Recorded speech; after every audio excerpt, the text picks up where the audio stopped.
Marcos capítulo 2, versículo 15. Se você já abriu, coloque aí a fitinha, mantenha a sua Bíblia aberta e me acompanhe em oração. Deus nosso Pai, obrigado, Senhor, por tudo quanto temos recebido das Tuas mãos. Obrigado pela abundância, pela fartura. Obrigado pela paz, pela alegria. Obrigado, Senhor, pelo pão de cada dia. Que a Tua graça sobre nós transborde de nós para abençoar todos aqueles ao nosso redor, para a glória do Teu nome. Além de tudo quanto nos tens dado nesta noite, pedimos-te, dá-nos a Tua palavra. Que ela seja vida, que ela seja verdade para cada um de nós. E que no sopro do Teu Espírito, em nome de Jesus e para a glória do Teu nome, que toda confusão mental, que todo embaraço, toda cegueira, toda dificuldade de discernir a Tua vontade e a Tua palavra, se dissipe e que a Tua palavra seja clara, Tua voz seja clara, trazendo vida e libertação para a glória do Senhor.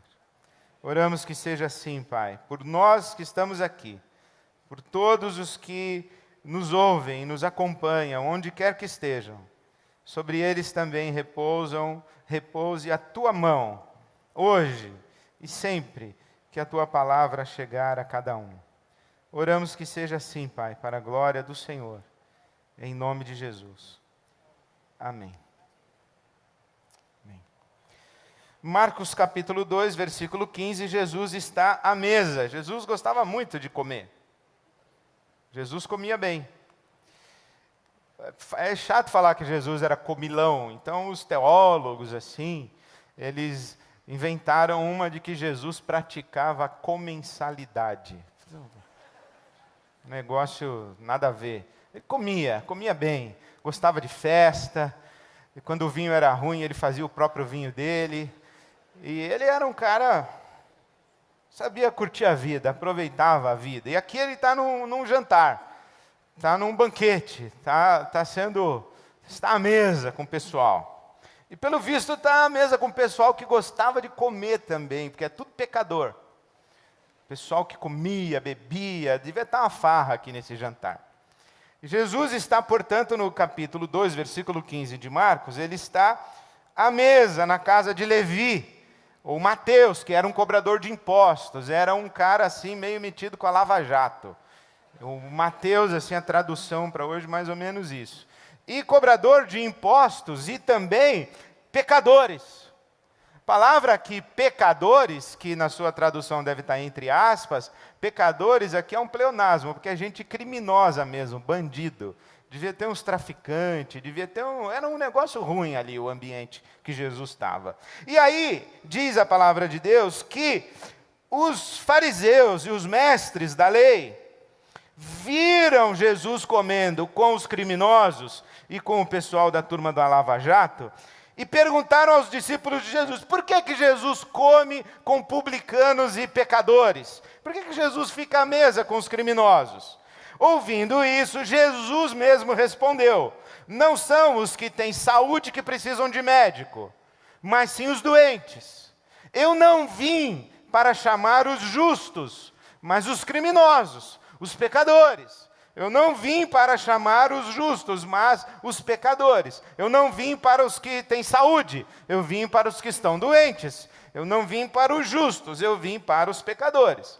Quando nós lançamos esse tema, todos nós somos um para a nossa campanha, quando nós estampamos de peito aberto, todos nós somos um, isso gera uma certa dificuldade em algumas pessoas que dizem, eu não sou um com o criminoso, eu não sou um com o assassino, eu não sou um com o estuprador, eu não sou um com o bandido.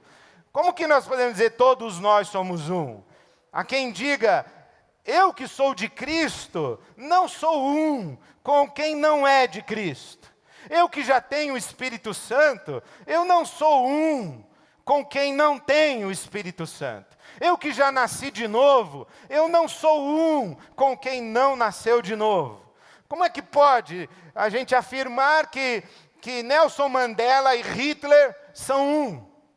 Como é que pode a gente afirmar que Maria, mãe de Jesus, está em unidade e pode olhar para Salomé, que pediu a cabeça de João Batista, dizendo: eu e você somos um, eu e você somos uma unidade?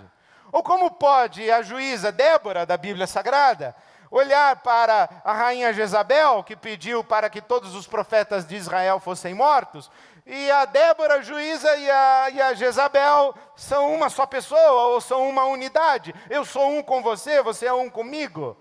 Como pode São Francisco de Assis ser um com Osama Bin Laden? Porque é isso que nós estamos afirmando. Eu sou um com você. Como pode o corintiano e o palmeirense serem um? Porque é isso que nós estamos dizendo. Todos nós somos um. Como é que a gente sai desse conflito? Como é que a gente responde às pessoas que têm um certo desconforto com a afirmação de que todos nós somos um, ou que pararam na tela, que está ali a nossa saída, e ficaram olhando passar a foto de Hitler, Mandela, Osama Bin Laden, Madre Teresa de Calcutá, dizendo todos nós somos um. Se você olhou para aquela tela, estranhou? Se você olhou para o nosso tema e estranhou, eu tenho uma palavra para você hoje à noite. Aliás, eu tenho várias palavras para você hoje à noite. A primeira delas é que quando nós afirmamos todos nós somos um, nós não estamos dizendo todos nós somos iguais. Ser um não é necessariamente ser igual. Nós somos diferentes uns dos outros. É claro que existe uma diferença entre São Francisco de Assis e Osama Bin Laden. É claro que existe. Ser um não é a mesma coisa de ser igual. Quando dizemos todos nós somos um, nós estamos apelando à nossa unidade essencial. E quando eu digo a nossa unidade essencial, eu estou me referindo ao fato de que todos nós, indistintamente, fomos criados pelo mesmo Deus, criados do mesmo barro. Sobre todos nós, o Senhor Deus, nosso Criador, soprou o fôlego da vida, e todos nós, indistintamente, fomos criados à imagem e semelhança de Deus. Todos nós. Segundo, nós estamos dizendo com todos nós somos um, que todos nós somos pecadores. Paulo apóstolo escreve a sua carta aos Romanos e diz: porque todos pecaram e estão afastados, estão longe e carecem da glória de Deus. Todos nós carregamos a imagem e a semelhança de Deus, mas todos nós carregamos também a imagem e semelhança de Adão. Porque se em Gênesis capítulo 1, versos 26 e 27, está dito que Deus nos criou a sua imagem e semelhança, Gênesis capítulo 5, os versículos 1 e 2 também registram esses dois versículos que Adão teve filhos à sua imagem e semelhança. Todos nós somos um. Por quê? Todos nós carregamos ao mesmo tempo a imagem e a semelhança de Deus e a imagem e a semelhança de Adão. Todos nós carregamos a imagem e semelhança de Deus e temos uma memória do paraíso, mas todos nós carregamos a imagem e semelhança de Adão e trazemos conosco uma memória do fato de que fomos expulsos da presença de Deus e de que fomos habitar numa terra deserta. Todos nós, indistintamente. E isso diz respeito à nossa condição universal e atemporal. Então somos todos um. Agora, as nossas diferenças, elas são contingenciais. Por quê? Porque a minha bagagem genética é diferente da sua bagagem genética. O inconsciente coletivo dentro do qual nós fomos formados também é diferente.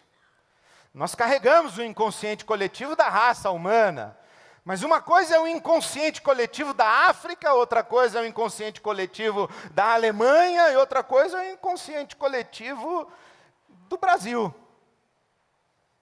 Nossa origem familiar é diferente.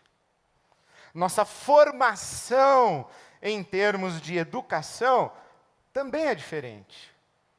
A nossa experiência religiosa também é diferente. Existe uma criança que nasceu no morro. Quando eu era pastor em Jundiaí, eu vou sair do morro, eu vou para Jundiaí. Houve um tempo em que o governo fez um programa de distribuição de leite. E a nossa igreja lá em Jundiaí se cadastrou. E foi um ponto de cadastramento de pessoas para que recebessem leite. E eu estava lá, voluntário, preenchendo fichas das famílias que iam se cadastrar para receber o leite. E chegou uma senhora que disse que tinha 7 filhos. E nós perguntamos o nome do pai. E ela disse, são 7 pais. 7 filhos com 7 homens diferentes. E tem uma outra família aqui, que tem o papai e a mamãe e 2 filhos. Essa família aqui, por exemplo, nasceu no Egito. Essa criança nasceu no Egito, no ano 5000 antes de Cristo. E esse menininho aqui aprendeu que Ísis era a deusa de toda a sua, de todo o seu povo, de toda a sua família. Esse menininho aqui nasceu em Santos. Esse menininho nasceu em Santos. E a vovó desse menino ensinou a Bíblia para ele desde que ele era pequenininho. E a vovó desse menino orava por ele. Cansei de ver minha avó ajoelhada ao pé da cama, orando por mim. Fui alfabetizado por uma senhora de nome Sara, que me alfabetizou com a Bíblia. Eu aprendi a ler na Bíblia. Dona Sara. Eu não fui ensinado que Alá é o único Deus, que Krishna é Deus. Eu não fui ensinado dentro do budismo. Eu não nasci no meio do budismo. Eu nasci num ambiente cristão. E desde a minha tenra infância eu aprendi o Evangelho. Eu fui para a escola. Eu não fiquei em semáforo pedindo dinheiro. E se você perguntar para mim, eu não sei explicar por quê. Não sei explicar porque eu não nasci negro na África. E um dia vim num barco morar no Brasil para ser escravo. Eu não sei explicar. Porque eu nasci em 1964 e não nasci na Idade Média. Também não sei explicar porque eu não fui cristão no 1º século e um leão me comeu numa arena ou num coliseu romano. Não sei explicar. O que eu sei explicar é que eu sou um agraciado. Sou um cara legal. Tenho uma certa inteligência, aprendi a ler. Tenho uma carreira profissional. Tenho um salário no fim do mês. Tenho uma família. Tenho uma mesa com fartura. Me sinto útil naquilo que eu faço. Tenho saúde. Não sei explicar por que eu sou tão agraciado assim. Por que toda manhã eu tenho que pronunciar uma palavra aos céus dizendo obrigado, Senhor?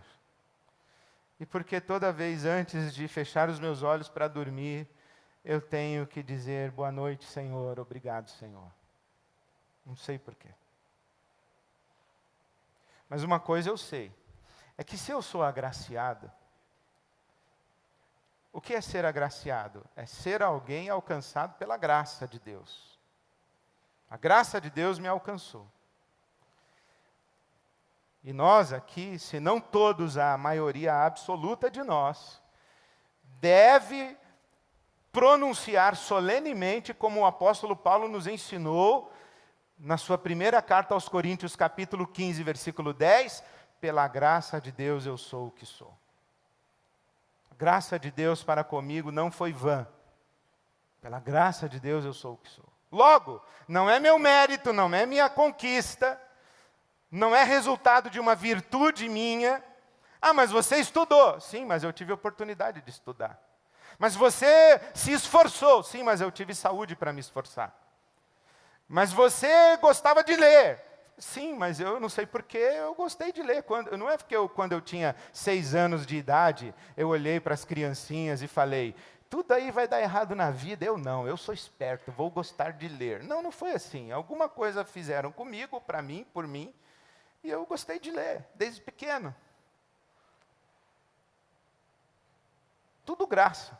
Não dependeu de mim, do meu mérito. Não é virtude minha. Deus me deu. Não sei por que Ele deu para mim e não deu para os outros. A graça de Deus constrange a gente. E quando a graça de Deus constrange a gente sabe que não é melhor do que ninguém.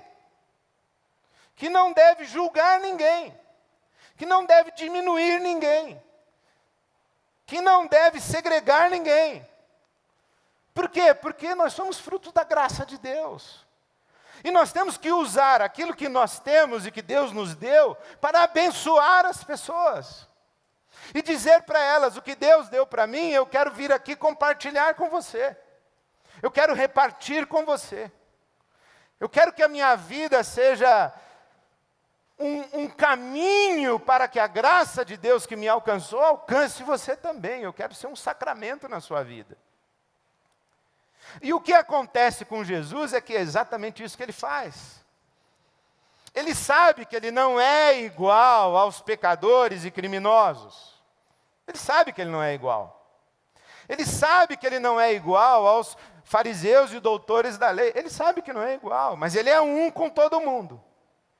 Mas não é igual.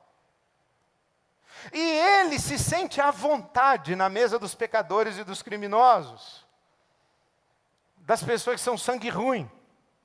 Mas o que é mais surpreendente em Jesus não é que Ele se sinta à vontade na mesa dos criminosos e pecadores. É que os pecadores e os criminosos se sentem à vontade na mesa de Jesus. Isso é surpreendente. Porque os pecadores e criminosos não se sentem à vontade na mesa dos justos. Ou dos que se consideram justos. Os que se consideram justos olham os outros de cima para baixo. Os que se consideram justos, eles fazem questão de publicizar as suas virtudes, os seus méritos e as suas conquistas. Os que se consideram justos fazem questão de afirmar as diferenças, e afirmar as diferenças que sugerem que eles que se consideram justos são melhores do que os que não são justos aos olhos deles. Jesus não. Jesus, por exemplo, se você olhar aí no capítulo 1 do Evangelho de Marcos, capítulo 1, versículo 22. Jesus tem autoridade. Lhes ensinava como alguém que tem autoridade, e não como os mestres da lei. Os mestres da lei ensinavam da boca para fora. Ensinavam do que sabiam. Jesus ensinava o que Ele era, o que Ele vivia. Ele ensinava com legitimidade. Então Ele tinha autoridade. Versículo 27. As pessoas ficaram todas admiradas. Perguntavam umas às outras, o que é isso? É um novo ensino? E com que autoridade esse homem ensina? Porque até os espíritos imundos obedecem à palavra desse homem. Então Jesus tem autoridade. Mas Jesus não tem ele que tem autoridade, ele não usa a sua autoridade para colocar um anel no dedo, estender a mão e dizer, beija aí. Ele não usa a sua autoridade para colocar um terno, uma gravata e colocar um título antes do nome dele. Eu sou apóstolo fulano de tal, eu sou bispo fulano de tal, sou pastor fulano de tal. Ele não usa a autoridade dele para se distinguir, para subir num pedestal, para receber reverência. Muito ao contrário, quando alguém vem para reverenciar Jesus, bom mestre, ele diz, por que me chamas bom? Bom só tem um, que é meu Pai. Jesus não se distingue olhando os outros de cima para baixo. Jesus não usa a sua autoridade para se distinguir e para segregar, para diminuir os outros. Eu não imagino Jesus naquela mesa com os criminosos, olhando para eles, com cara de, vocês são tudo gente condenada por Deus, a ira de Deus está na vida de vocês vão para o inferno, seus malditos. Não sei nem o que eu estou fazendo aqui nesse jantar, eu não devia ficar aqui com vocês. Ele não tem essa postura. Jesus não tem cara de nojo para com as pessoas, mas ele não é igual. Jesus não estava lá com o pessoal da Lava Jato fazendo esquema com os caras da Lava Jato. Jesus, quando chega na cidade, perguntam para ele, onde é que você vai jantar? Vai jantar na casa do sacerdote? Fala, não, do sacerdote não vai dar. Tem um doutor da lei aí, ele quer, é o cara que mais conhece Bíblia aqui nessa cidade, ele quer receber você para jantar, não vai dar. Tem um fariseu aí, tem um cara que é o mais piedoso, o mais justo dessa cidade aqui, o religioso mais irrepreensível que tem aqui nessa cidade, que também quer fazer um jantar para você. Eu falei, não vai dar. Mas tu quer jantar onde? Eu falei, tem algum criminoso nessa cidade? Tem, um tal de Zaqueu, baixinho assim, Zaqueu. Eu falei, vou jantar na casa desse cara. Ô Jesus, mas esse cara foi capa da Veja. E Jesus fala assim, é na casa dele que eu quero jantar. Por que Jesus está querendo ir lá na casa desse cara que faz esquema? Pode ter certeza, querido, ele não está querendo ir lá fazer esquema. Ele está querendo ir lá sentar com os pecadores e olhar para eles com toda a autoridade dele. Ele não quer andar em tapetes vermelhos, ele não quer receber homenagens. Ele quer se identificar com as pessoas para abraçá-las e recebê-las. Ele não quer se afastar do mundo imundo. Ele quer mergulhar no mundo imundo. Por quê? Porque ele sabe que quando ele mergulha no mundo imundo, não é ele que fica sujo, é o mundo imundo que fica limpo. Porque aí no capítulo 1 do Evangelho de Marcos, no versículo 40, Jesus recebe um leproso. E uma coisa surpreendente, versículo 40, o leproso aproximou-se de Jesus. Aproximou-se de Jesus. E olha, que o leproso, quando aproximou-se de Jesus, já sabia que Jesus era um cara que tinha autoridade e que ele era o Santo de Deus. Capítulo 1, versículo 24. E o leproso, você sabe, o leproso ele tinha que andar com sinos para que a presença dele fosse anunciada, ele tinha que andar gritando, leproso, leproso, para todo mundo sair, porque o leproso não podia encostar em ninguém, a cadeira que um leproso sentava, ninguém podia sentar. Aquilo que um leproso tocava, ninguém podia tocar. E não era uma questão só de higiene, de saúde pública, era uma questão de pureza religiosa. Leproso não podia ir ao templo, leproso não podia oferecer sacrifício, leproso não podia pegar um animal e falar para o sacerdote, ei sacerdote, faça esse sacrifício aqui para Deus em meu lugar, porque sacrifício de leproso não era aceito. Aí vem andando Jesus, O homem que tem autoridade, que é o santo de Deus, o leproso fala assim, eu vou falar com ele, eu vou lá falar com ele. O pessoal em volta diz, você está louco, você vai falar com Jesus? Você é um leproso. Falou, mas com Jesus não tem problema.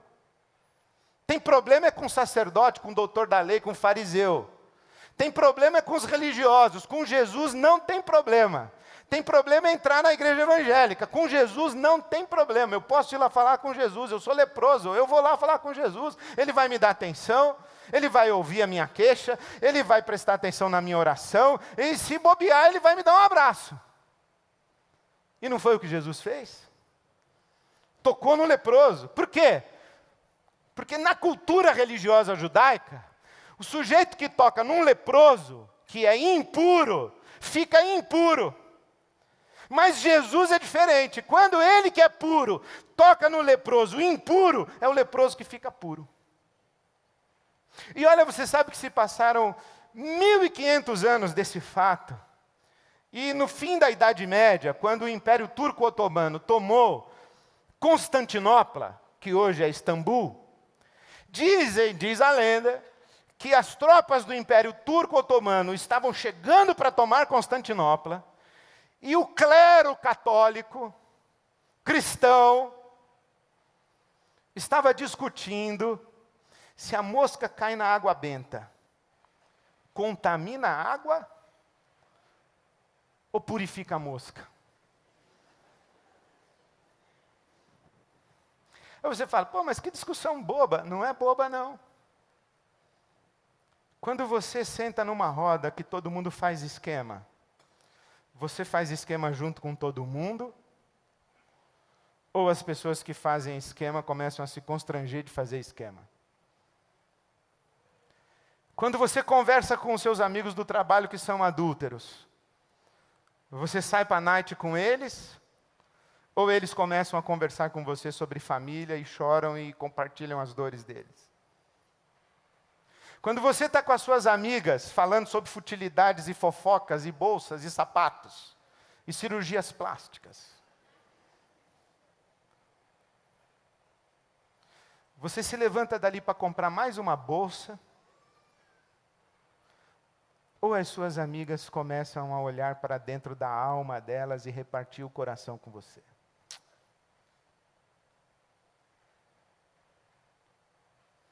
Quando na sua família tem festa, os ímpios da sua família, os pagãos, os que não são de Jesus, eles gostam de convidar você para a festa, ou você é um mala, que estraga o almoço de domingo, que se recusa a ir na casa do seu filho porque lá serve cerveja? Imagina, se todo pecado fosse...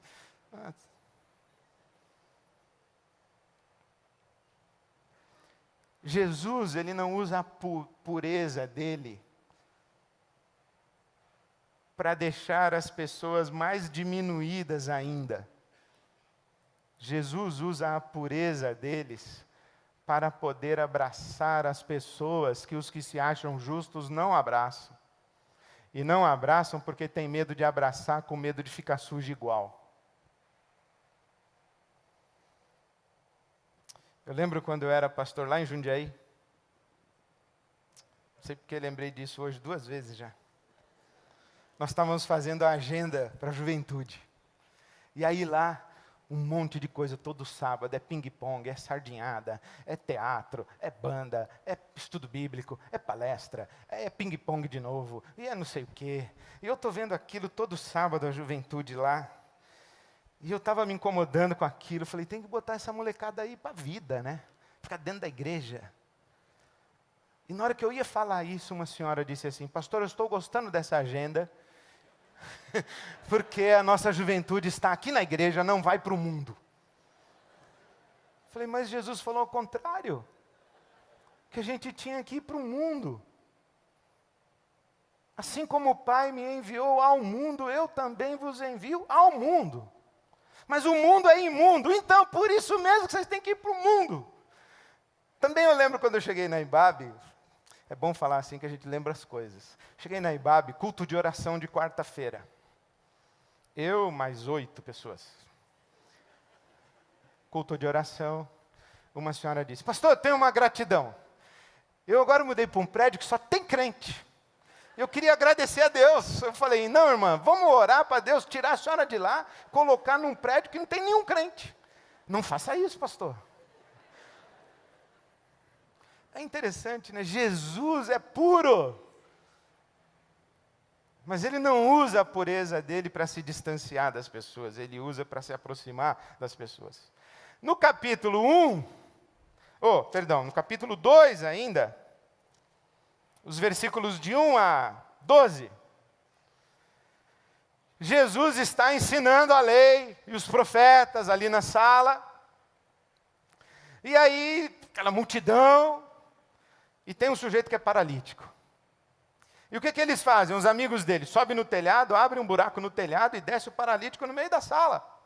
E Jesus fala o que para o paralítico? Perdoados são os seus pecados. Aí o povo, os fariseus, doutor da lei, os bispos, apóstolo, o pastor da Ibabe que estava lá, da Assembleia de Deus, falaram: você não pode perdoar pecado não, você está pensando o quê? Só Deus pode perdoar pecado. Aí Jesus: muito prazer, Deus. Estou perdoando, perdoados estão os seus pecados. Jesus conhecia a lei. E ele achava e sabia que aquele homem era pecador. Ele não falou assim: esse homem é um bom homem. Jesus não é iludido, Jesus não precisa agradar ninguém. Jesus fala a verdade, ele fala: você é um sepulcro caiado, rapaz, pensa que você me engana. Você por fora é bela viola, por dentro você é pão bolorento. Você limpa o lado de fora do copo, mas dentro do copo está tudo sujo. Você é malandro, eu te conheço. Mas perdoados são os teus pecados. Ele sabe que ele não está com um igual. Mas ele usa o que ele sabe da lei, não para condenar, não para ameaçar, mas para pronunciar perdão. Aí depois ele está na sinagoga, capítulo 3. Aí está lá. Eu não estava nesse dia, mas estava o Levisão, estava o Cláudio, estavam lá. E Jesus viu um homem com a mão atrofiada. E olhou para o homem e falou: você, vem aqui na frente. Aí o Levi já cutucou o Cláudio e falou assim: quero ver se ele vai curar no sábado, quebrar a lei. E Jesus cura no sábado. Os religiosos, os apóstolos, os bispos, os sacerdotes, eles ficaram loucos da vida com Jesus, que ele curou no sábado. E Jesus diz: olha, vocês entenderam o que eu acabei de dizer? Eu não uso a minha religião para fugir das dores do mundo, não. Eu não uso a minha religião para me esconder atrás de um biombo e ficar na minha zona de conforto. A minha religião ou me empurra para abençoar pessoas, ou a minha religião não serve para nada. E na minha religião, Jesus diz assim: eu aprendi, Marcos 2, 27, que o sábado foi criado para o homem, e não o homem para o sábado. Então eu estou disposto, sim, a interpretar toda a minha lei religiosa em benefício da vida humana, para promover a vida humana. Eu não estou aqui no mundo para condenar o mundo. Eu não vim para condenar o mundo, eu vim para salvar o mundo. Eu vim para dizer para os outros: você está perdoado, você está curado, você está liberto. Vem aqui me dar um abraço, senta aqui na minha mesa, vamos jantar junto hoje à noite. E quem é que senta na mesa de Jesus? É o pecador que sabe que é pecador.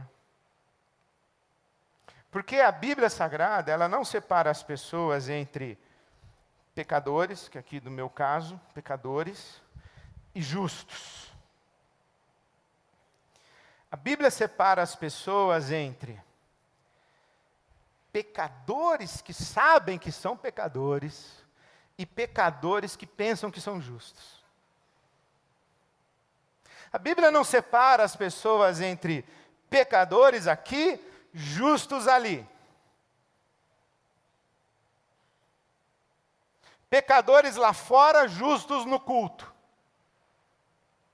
A Bíblia separa as pessoas entre pecadores que sabem que são pecadores e pecadores que pensam que são justos.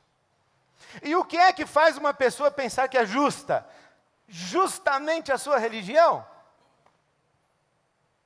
É o fariseu que acha que é justo. O cara da Lava Jato, ele pode mentir no tribunal, mas quando ele põe a cabecinha lá no travesseiro, o sujeito que está aprontando, que tem a vida torta, a mulher que tem a vida torta, ela pode tentar pagar de boa moça, mas quando põe a cabecinha no travesseiro, ela sabe. Porque do tribunal da consciência, meu querido, ninguém foge. Só os cínicos. Só os que já foram tão longe de Deus que a consciência ficou cauterizada, é o que diz a Bíblia.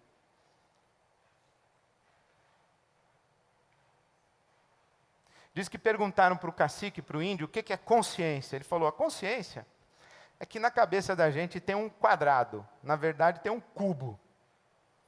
E dentro do cubo tem uma esfera. E a esfera fica girando. Toda vez que a gente faz uma coisa errada, a esfera bate na parede do cubo e dói.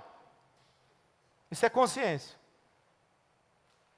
Mas tem gente que a esfera já bateu tanto na parede do cubo, que quebrou as paredes do cubo e a esfera fica girando em falso o tempo inteiro, nunca mais dói nada. Esses pensam que são justos. Eles têm sempre uma explicação para o que eles fazem. Elas têm sempre uma explicação. Ah, mas se o senhor conhecesse o meu marido. Ah, mas se o senhor tivesse o chefe que eu tenho. Ah, mas se o senhor estivesse passando a necessidade que eu estou passando. Ah, se o senhor tivesse a família que eu tive. Ah, se o senhor tivesse o pai que eu tive, a mãe que eu tive. Ah, se o senhor tivesse a doença que eu tenho. Sempre se justificando. Sempre dando um jeito de se colocar no lado do justo, do inocente. Na Bíblia só tem pecador que sabe que é pecador e pecador que pensa que é justo.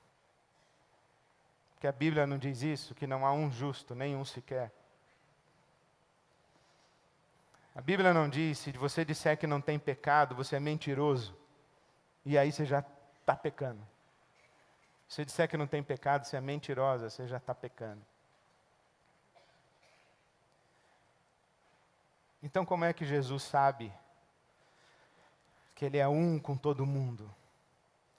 É porque Ele morre por todo mundo. Mas que Ele sabe que não é igual, Ele sabe. Eu fico imaginando Jesus indo para a cruz, aí vem um anjo e fala assim, o senhor vai morrer por quem? Todo mundo aí. Até pelos fariseus? Vou. Mas o senhor não gostava nem de jantar com eles? Eu falei, não, mas é outra coisa.